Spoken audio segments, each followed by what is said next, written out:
Honeymoon नाम सुनते ही लगता है प्यार की शुरुआत, एक नई जिंदगी का सपना। लेकिन क्या होता है जब ये सपना खून से सन जाता है। मध्य प्रदेश के इंदौर का एक न्यूली मैरिड कपल जो मेघालय की खूबसूरत वादियों में हनीमून मनाने गया था, लेकिन वहां जाकर वो कपल हो जाता है गायब और फिर वहां से लौटती है सिर्फ एक लाश और बहुत सारे सवाल। तो आखिर क्या हुआ था उस कपल के साथ, कैसे हुआ उसका खुलासा और कौन था इन सब का मास्टरमाइंड, जानने के लिए इस वीडियो को एंड तक देखिए। लाइक और सब्सक्राइब करना ना भूलिए। तो दोस्तों नमस्कार, मैं मन्नू आपका स्वागत करता हूं क्रेजी मन्नू में। साल 2025, इंदौर मध्य प्रदेश। यहाँ रहते थे राजा रघुवंशी, 29 इयर्स के एक ट्रांसपोर्ट कारोबारी, और उनकी नई नवेली दुल्हन सोनम रघुवंशी, 24 साल। 11 मई 25 को दोनों की धूमधाम से शादी होती है। 4 महीने पहले समाज के मैट्रिमोनियल मैगजीन से तय हुआ ये रिश्ता दोनों परिवारों की रजामंदी से हुआ था। शादी के बाद राजा और सोनम ने हनीमून के लिए मेघालय को चुना, वो जगह जो अपनी हरी भरी वादियों और झरनों के लिए फेमस है। 20 मई को दोनों शिलोंग पहुंचे। सीसीटीवी फुटेज में उन्हें 22 मई को मावला ख्यात गांव के एक होम स्टे में चेक इन करते हुए देखा गया। दोनों हंसते मुस्कुराते किराए की स्कूटर पर सैर के लिए निकले। लेकिन ये उनकी जिंदगी की आखिरी हंसी थी, क्योंकि 23 मई 2025 की सुबह राजा और सोनम नोंगरीट गांव के मशहूर double decker living root bridge और वेई सोडोंग वाटरफॉल देखने निकले। दोपहर 1 बजे सोनम की अपने सास से फोन पर बात होती है। सोनम हाँप रही थी, बोली, हम वाटरफॉल की ट्रैकिंग कर रहे हैं और मैं उपवास पर हूँ, बाद में बात करती हूँ। Hello hello. हाँ मैं राजा का फोन चल नहीं हुआ अभी नहीं हुआ, बस हम चढ़ाई कर रहे हैं। है? हम ऊपर चढ़ गए फिर फोन लगाते हैं। और आज तो उपास होगा फिर। मेरा तो उपास है ना, मेरे को 2-3 बार बोल दिया। हाँ। मैं घूमने के चक्कर में अपनी 11 थोड़ी तोड़ूंगी। वही तो तेरी, मैं अभी फरियार बना रही तो मेरे को एकदम से याद आ गई कि आज तो मेरे बहू का उपास बापे। हाँ खिचड़ी बना मम्मी रही का हूँ। सुबह फोन आ गया था हम्म। कि उपास है, तो मैं नहाई थी। हाँ तो कहीं दूध लस्सी जो भी मिल रहा हो उपास का सामान वो खा लो। अब पहले ऊपर तो चढ़े, जंगल में है, यहाँ से आप कुछ मिलेगा। बाप रे। मैंने हाँ। कही थी कुछ ड्राई फ्रूट रख के ले जाओ, तो बोले हाँ क्या करेंगे हम, दो तो ये जंगल है, पता है, घोर जंगल है, एकदम खड़ी चढ़ाई है। चढ़ना मतलब उतरना भी खड़ा ही है और चढ़ना भी खड़ा ही है। तो वहाँ ऊपर देखने के लिए क्या गए? वो अंदर है, वो पहाड़ के अंदर। मना करी थी मैंने तो सुनते नहीं। हाँ अच्छा हाँ, तो चलो। वही तो कह रही, वहाँ क्या देखने पहुँच गए तुम? ये नीचे से देख लेते। झरना देखने गए थे, हाँ बड़ा वाला। हाँ, नीचे से हाँ, नहीं देख तो लेते। हालत खराब हो गई मेरी तो चढ़ के। मैंने कहा कुछ नहीं हुआ। वही तो कह रही अब मैं। तो खाना भी ढंग का नहीं है। हाँ, कॉफी बुलवाई हाँ, तो आधा मग्गा दूध होगा हाँ। और उसमें है ना 2 गिलास पानी में बाप रे। और कॉफी डाल के दे दी। मैंने बोला घर से रख के ले जाओ, रास्ता में ना कुछ भी अपनी जरूरत पड़ेगी। नहीं ले गए दोनों को भी। ठीक है। हाँ, ऐसा लगा कि पता नहीं क्या पी रहे, तो मैंने तो फेंक दी उसको तुरंत। वहाँ तो ऐसी और खाने के नाम पे कुछ भी नहीं है वहाँ पे। हाँ नहीं मिल रही होगा, है ना। सांस फूल रही। हाँ हाँ, छूट गई तो लगाती हूँ ऊपर पहुँच के। हाँ, कोई दिक्कत नहीं, लग गया ना फोन बस। हाँ जाती गई खूब पहाड़ पे जंगल में। थोड़ी देर उनकी ये बात चलती है और फोन कट हो जाता है, और ये उनकी आखिरी कॉल थी, क्योंकि दोपहर 2 बजे के बाद कपल के दोनों फोन स्विच ऑफ हो गए थे। ये वो दिन था जब दोनों अचानक गायब हो गए थे। तो सवाल पैदा होता है कि 23 मई के दिन आखिर क्या हुआ था उनके साथ। इधर घर वालों के साथ उनका कोई कांटेक्ट नहीं हो रहा था।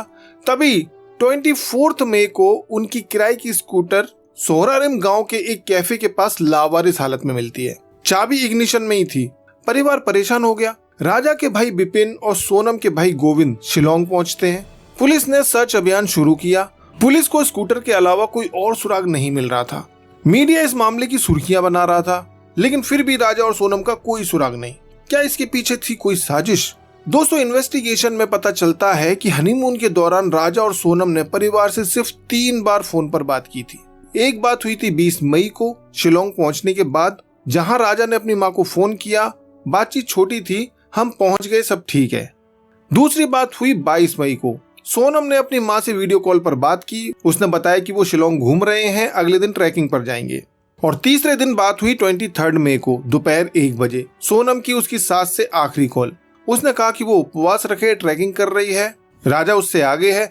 सोनम ने कहा मैं बाद में कॉल करूंगी, लेकिन वो कॉल कभी नहीं आया।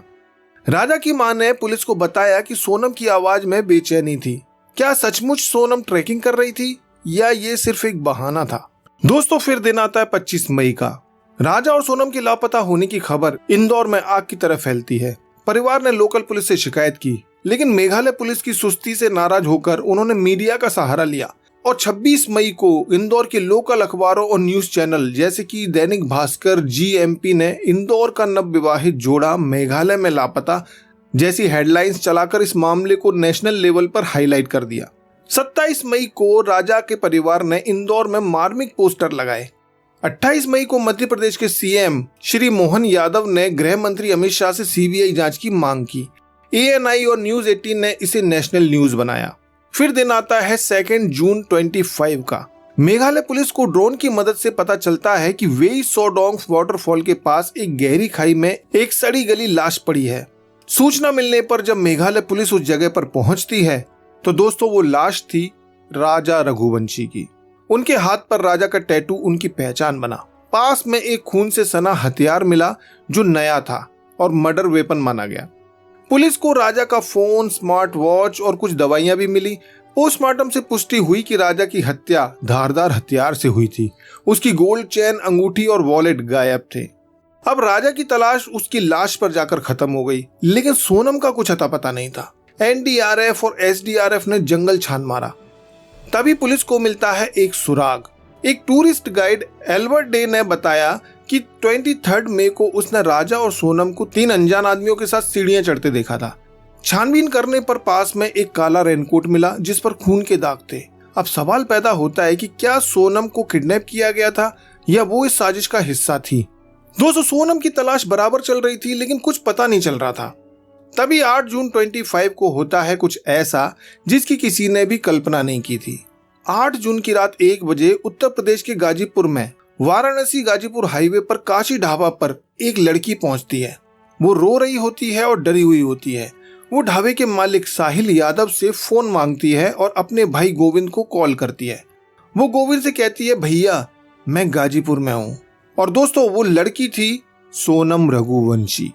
थोड़ी देर सोनम की अपने भाई से बात होने के बाद में सोनम के भाई के कहने पर वो उसकी बात साहिल से कराती है और सोनम के भाई के कहने पर साहिल लोकल पुलिस को इन्फॉर्म करता है। थोड़ी देर के बाद नंदगंज थाने की पुलिस पहुंचती है और सोनम को हिरासत में ले लिया जाता है। उसे सदर अस्पताल में मेडिकल जांच के लिए ले जाया जाता है और फिर 1 स्टॉप सेंटर भेज दिया जाता है। अब सवाल ये पैदा होता है कि सोनम ने सरेंडर किया या उसे पकड़ा गया। तो दोस्तों, मेघालय DGP इदाशिशा नोंगरांग ने बताया कि सोनम ने सरेंडर किया है क्योंकि उस पर पुलिस का प्रेशर बढ़ रहा था। लेकिन राजा के भाई विपिन ने दावा किया कि सोनम ने सरेंडर नहीं किया। उसने गोविंद को फोन किया और हमने पुलिस को सूचना दी। जबकि साहिल ने बोला है कि उसे पुलिस को इन्फॉर्म करने के लिए गोविंद ने ही बोला था। सोनम की तस्वीर सामने आती है जिसमें वो काली टी-शर्ट और ट्रैक पैंट में परेशान दिख रही थी। पुलिस ने यह भी खुलासा किया है कि सोनम ने इंदौर से 3 किराए के हत्यारों विक्की ठाकुर, आकाश और आनंद को हायर किया था। चौथा सस्पेक्ट अभी भी फरार है। लेकिन सवाल ये था, सोनम मेघालय से हजारों किलोमीटर दूर गाजीपुर कैसे पहुंची? क्या वही थी मर्डर की मास्टरमाइंड या फिर किसी गैंग से अपने आप को बचा कर आई थी? तो दोस्तों, पुलिस की जांच में चौंकाने वाली बातें सामने आई। पहली साजिश, सोनम ने राजा की हत्या की साजिश रची थी। उसने इंदौर से 3 हत्यारों को हायर किया था। दूसरी, लव एंगल। पुलिस का दावा है कि सोनम का राज कुशवाहा नाम के लड़के के साथ अफेयर था जो सोनम के पिता की प्लाईवुड फैक्ट्री में काम करता था। कॉल डिटेल से पता चला है कि दोनों की शादी से पहले और बाद में बातें होती थीं। तीसरा, हनीमून की प्लानिंग। सोनम ने हनीमून की सारी बुकिंग्स की थी लेकिन रिटर्न टिकट नहीं लिया था। चौथा, लालच का एंगल। राजा की मां ने बताया कि सोनम ने राजा को 10 लाख रुपए के सोने के गहने पहनने को कहा था जो अब गायब है। और CCTV। 22 मई की फुटेज में सोनम स्कूटर पर बैठकर फोन पर चैट करती हुई दिख रही थी। पुलिस को शक है कि वो हत्यारों को लोकेशन शेयर कर रही थी। दोस्तों, हत्यारों ने कबूल किया है कि सोनम ने उन्हें राजा को मारने के लिए हायर किया था। लेकिन सोनम के पिता देवी सिंह ने कहा है, मेरी बेटी बेकसूर है। मेघालय पुलिस झूठ बोल रही है। उन्होंने CBI जांच की मांग की है। क्या सोनम ने सचमुच अपने पति को मारा या वो किसी बड़ी साजिश का हिस्सा थी? 9 जून 2025 तक मेघालय पुलिस ने सोनम, राज कुशवाहा, विक्की ठाकुर और आकाश को गिरफ्तार कर लिया। एक सस्पेक्ट आनंद फरार है। इस केस में आईपीसी धारा 302 हत्या और 120(b) साजिश के तहत चार्जशीट तैयार हो रही है। मेघालय सीएम कॉनराड संगमा ने पुलिस को बधाई दी है। सोनम को मेघालय लाया जा रहा है, जहां क्राइम सीन रिक्रिएट होगा, लेकिन कई सवाल अनसुलझे हैं। सोनम मेघालय से गाजीपुर कैसे पहुंची? हत्या का असली मकसद क्या था? प्यार, लालच या कुछ और? क्या सोनम रघुवंशी ही मास्टरमाइंड है? परिवार सीबीआई जांच की मांग कर रहा है और सच का इंतजार अभी बाकी है। तो दोस्तों, ये थी राजा रघुवंशी हत्याकांड की सस्पेंस भरी कहानी।